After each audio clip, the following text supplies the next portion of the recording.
Dans la Bible, ceux qui ne comprennent pas quelle est la volonté de Dieu à leur égard sont appelés insensés, selon Éphésiens 5,17. En tant que croyants, notre plus grand privilège est de connaître la volonté de Dieu. Et si quelqu'un nous questionnait à ce sujet, nous pourrions répondre que notre principal désir et notre droit le plus important est de découvrir la volonté de Dieu et de l'accomplir. Notre satisfaction dépend de cela, de même que notre utilité et notre service à l'égard de Dieu. Il est très nécessaire d'apprécier à quel point il est important de connaître la volonté de Dieu afin que vous ne traitiez point cette question avec légèreté.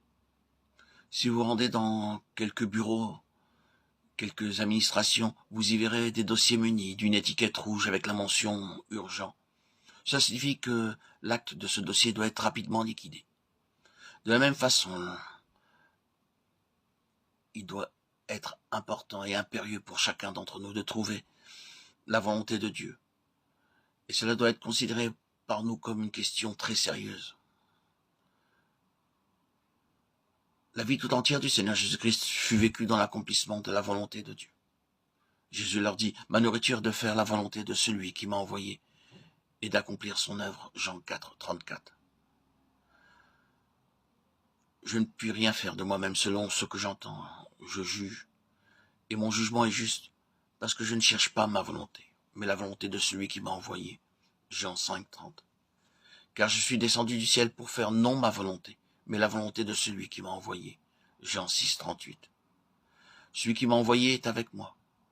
Il ne m'a pas laissé seul, parce que je fais toujours ce qui lui est agréable. Jean 8, 29. Puis, ayant fait quelques pas en avant, il se jeta sur sa face et pria ainsi. « Mon Père, s'il est possible que cette coupe s'éloigne de moi. Toutefois, non pas ce que je veux, mais ce que tu veux. » Matthieu 26, 39. Il obéissait à la volonté de Dieu, même dans les moindres détails. Aux noces de Cana, sa mère lui dit « Ils n'ont plus de vin. » Il lui répondit « Femme, mon heure n'est pas encore venue. » Cependant, quelques minutes plus tard, il accomplit le miracle et changea l'eau en vin.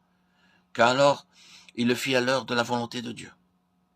Nous avons nous aussi le même privilège. Si quelqu'un veut faire sa volonté, il connaîtra si ma doctrine est de Dieu ou si je parle de mon chef. Jean 7, 17.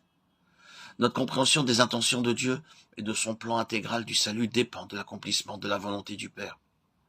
Bien que le Seigneur ait réalisé beaucoup de miracles et de prodiges devant le peuple, cependant celui-ci n'est pas parvenu à trouver la volonté de Dieu.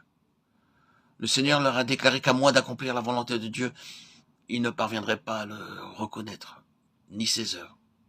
Aussi, nous ne serons capables de comprendre de mieux en mieux les profonds mystères de la parole de Dieu et d'en jouir que si nous trouvons et faisons la volonté de Dieu.